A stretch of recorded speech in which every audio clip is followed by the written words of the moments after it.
Okay, this is part 2 of my global day 1 squad of Tikilen kill, and walk through exactly how I did it and explaining every turn I can.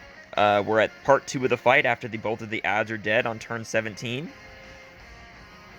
Tiki is actually set up very nicely to be ready to be broke for a whole bunch of damage, so we're going to just go ahead and debuff her, but I am going to explain the phase 2 of the fight real quick. So in phase 2, either probably right after she comes out of this break, or if I don't break her this turn, because I'm actually not going to break her this turn, because I want to set up for, I'm going to set up for a much higher damage, so I don't want to break her this turn. Either this turn or next turn or right after the break, she's going to activate a speed buff. It's not exactly known right when she does it, but she likes to get a speed buff out in the second phase as soon as she can, usually.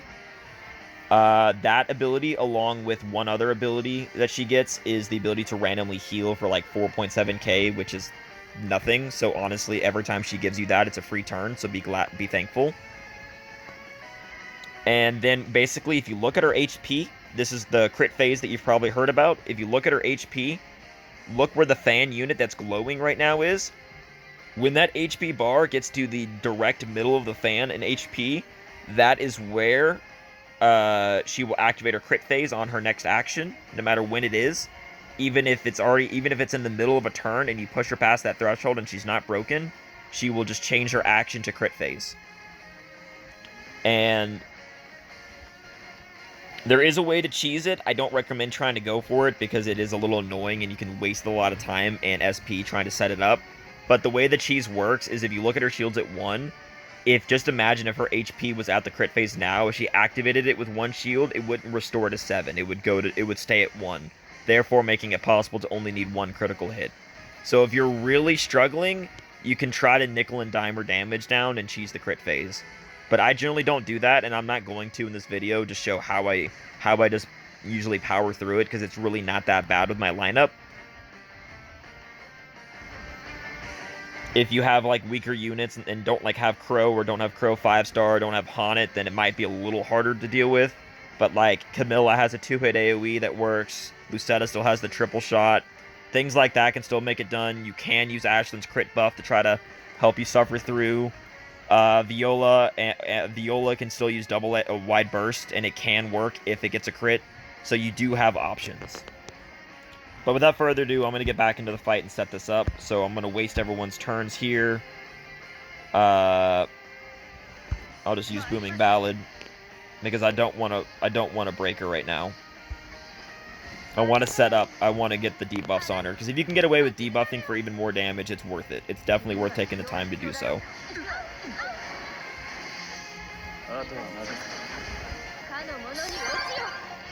Alright, so now I'm going to break her and try to do as much damage as I can.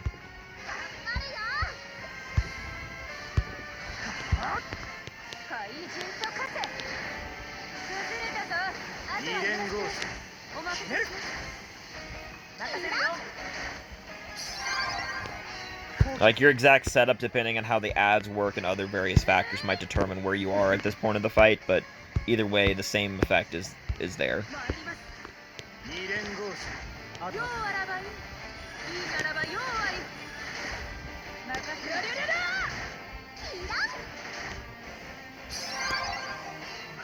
Alright, now that she's up, we're just going to start working on her shields. Going to make sure her attack debuff is set, which it is. So we're just going to start whittling away her shields again. And there's the Divine Speed, like I said. Wastes her turn, but now she goes faster than some of my units. Which really isn't that big of a deal, because if anything, that can be a good thing. Because if you're someone that needs to use a healer, having Tiki go ahead of your healer and before your can be good. Sometimes it can be bad. It kind of depends. Because as long as you have a good regen, though, you're usually fine. She does keep all her same moves from the first phase, but she kind of just does them in a random order that's hard to predict, so you just always want to be ready. And if your squad takes a lot more damage than you're prepared for, then just keep your defense buff up at all times. So let's see, that is 7. So it would be 8.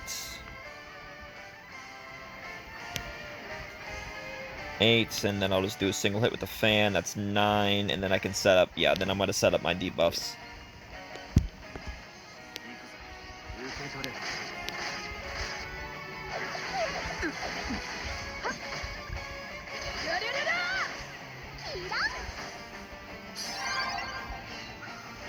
Alright, so first I will cap my anti-attack. Waste the turn with Laura so Crow doesn't break any more shields. Cure, and then just leave a single hit fan.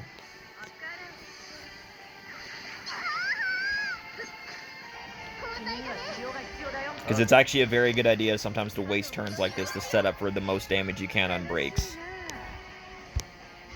So then I'll cap that debuff as best I can. And then I'll just do single hit, that, and that. And that'll put her down to 2 shields. And look, she wasted her turn with a refresh. See, that's like nothing. Whenever she gives you that, just be like, cool, free turn. Alright, so now I'm going to break her, and this might push her past her crit phase.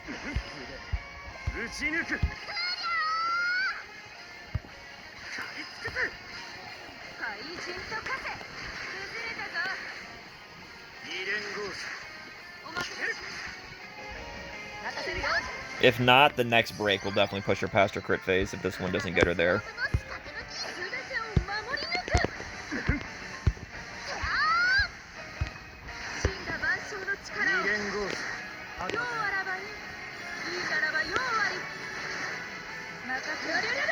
Yeah, she's like right on top of it, so she might do it, she might not. Because it's right around this area, so she might just start off and doing it. She might not. If she does, then...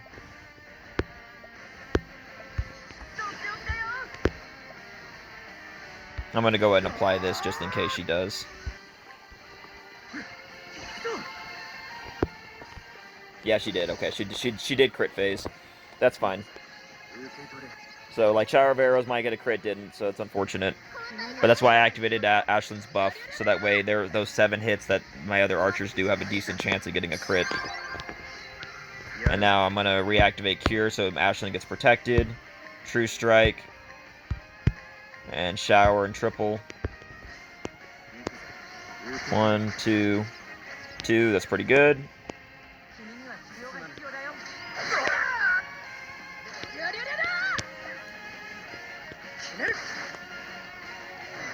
Alright, so then when Tikilen does her boost, she's going to do a 4-hit wind attack. I absolutely recommend whenever she does that, that's when you definitely need, if you need to, hide your Ashlyn and potentially pop out a buff, like a defense buff, since she always is going to go last. So that way you're for sure safe.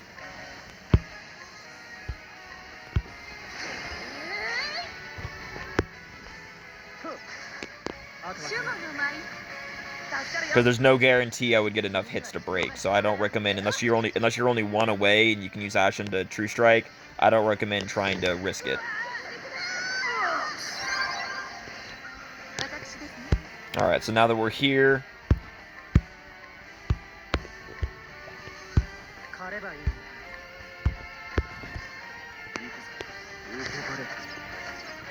alright, yeah, so she's gonna get broke this turn now, so the crit phase is now over. Okay, Lucetta did it, but if she didn't... Oh, wow. Yeah, Ashlyn would have.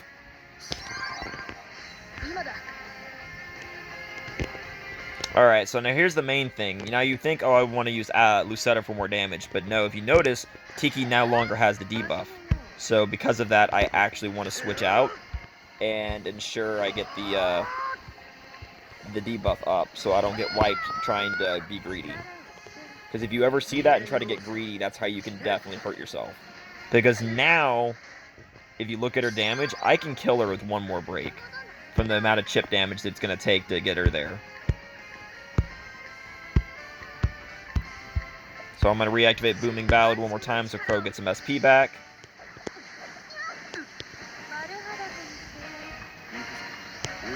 But if you don't, then you might need to potentially switch him with whoever you have behind so he can keep getting SP. If not, you might... This last break might be just a little bit slower as you chip away. But as long as your Theo has the ability... It keeps putting out your Cure, which everyone has 6 turns remaining of. then everything should be fine.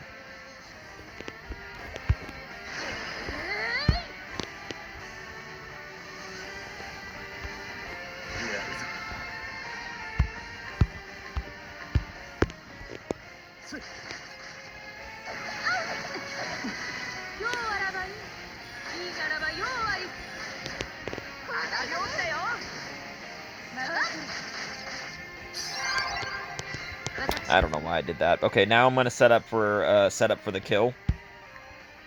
So we'll just do single attack there, and we will debilitate her to make sure she's as weak as possible.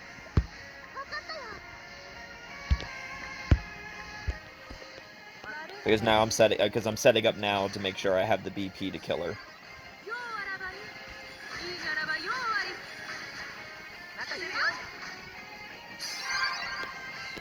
Alright, 5 shields away. Alright, so we will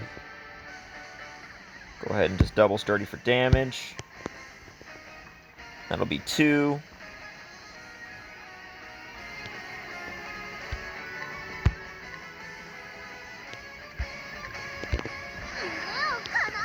And because she's not doing her boost move, I can get away with using Take Command to buff my physical attackers.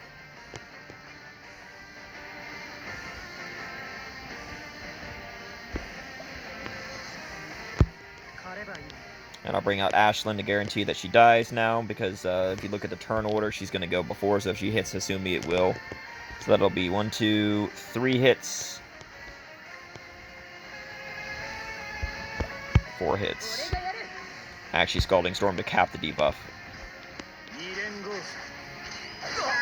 Yep, and then she will die this round. I mean, next turn, I should say, because of the attack up buff.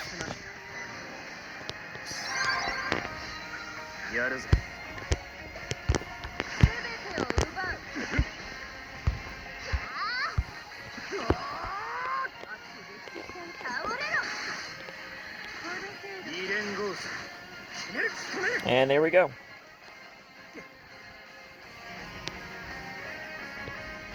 Pretty simple strat that you can swap out some units as needed, but with a little bit of finagling, if you just have substitute units, or you might need, as I said, switch units to the back at certain rounds to build up SP and stall the fight a little bit, but as long as you keep Theo's regen up and proper defense buffs up, you can most assuredly stay alive to regain SP as needed.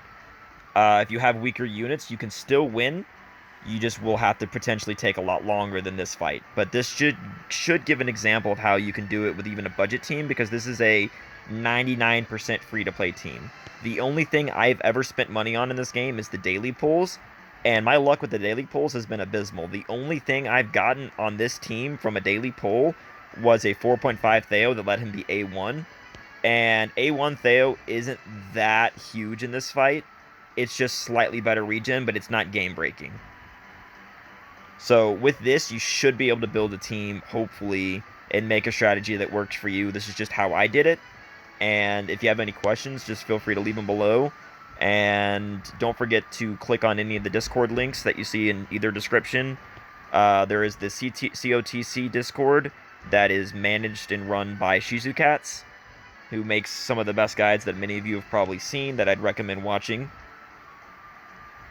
And if you have any questions, join that Discord and ask away, as a lot of us in there are more than happy to help you and help people team build to come up with strategies as well.